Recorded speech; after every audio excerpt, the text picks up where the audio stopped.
My name is Temba Mahari. I'm Head of Services at Stand Against Racism and Inequality, also known as SARI. And we are an organization who support victims of hate crimes and hate incidences as well. I came into the UK when I was, in my formative years, so I was quite young when I came over here to the UK. And growing up in Zimbabwe is filled with diversity. I was exposed to a lot of diversity. But then coming here to the UK, we lived in Harcliffe, which is in Bristol, it's South Bristol. And unfortunately did face a lot of challenges, a lot of racism at the time. Things have improved. So for me, I'm older now, but I really look back and just realize how that really set my path to, social justice, and also it gave me the passion to address any form of inequality, because I experienced it myself and I know what it feels like. I know that isolation, I know that the anger, the way of not articulating your emotions, those feelings. And this is why I'm passionate about this organization, SARI, is because we go out there and we do that. We go out there and support people who sometimes are just tired, isolated, who don't know how to explain the situation to their parents because they don't want their parents to be worried. So that's really my drive and my passion for human rights. It really stemmed from that experience, which is a bad experience, but in a way it was a blessing because, it gave me a different sort of edge and gave me a sort of sensation, or I say sensation, but gave me, that fire to just say, right, we can do this to support people. So you mentioned hate crime. What is a hate crime and how do we recognize it if we see it? Yeah, so a hate crime, and this is according to the CPS as well, the Crown Prosecution Service, is a hate crime is any criminal offence perceived by the victim or others to be made motivated by hostility or prejudice based on race, religion or belief, sexual orientation, disability and gender identity. However, we do support victims and clients who face hate incidences, and they may not be criminal, but they're still harmful.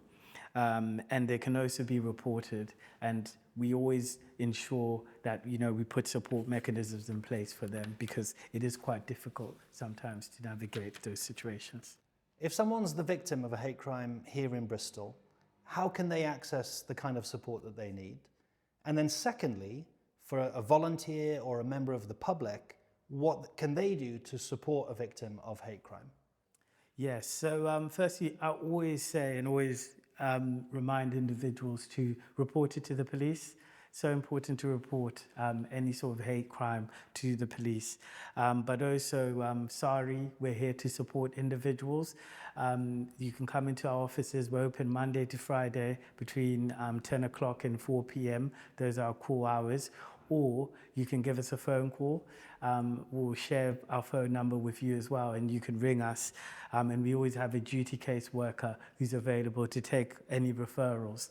And then once we've taken the referral, we have meetings whereby we look into those cases and then we allocate them to project workers. So the first thing I always say is to people is report it to the police. And if you don't feel comfortable doing that, come into our office. We're open, we're based in Bristol, but we do cover even the Somerset area.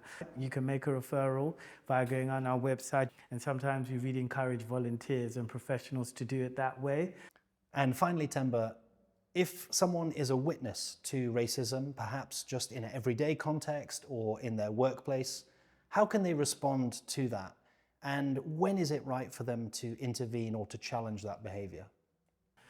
So, it's really important to acknowledge what that individual's going through, whether, they're a victim or they've heard someone else who's received that racism or that type of discrimination. And also really being compassionate and empathetic and just understanding where they're coming from. So the first thing I'd always say is to acknowledge what that person's experienced. Secondly, again, I'm going to keep going on about reporting. It's important to report and record. In terms of challenging, obviously you have to read the situation situation and understand when it is appropriate to challenge. I always highly recommend, and what we also recommend as SARI is using the approach whereby, you read the room, and if it's a one-to-one situation, then you should challenge. But if it's in a space with a lot of people, I think it's so important to do it in a way whereby, it's compassionate challenge, but at the same time as well, it's not making other people feel uncomfortable.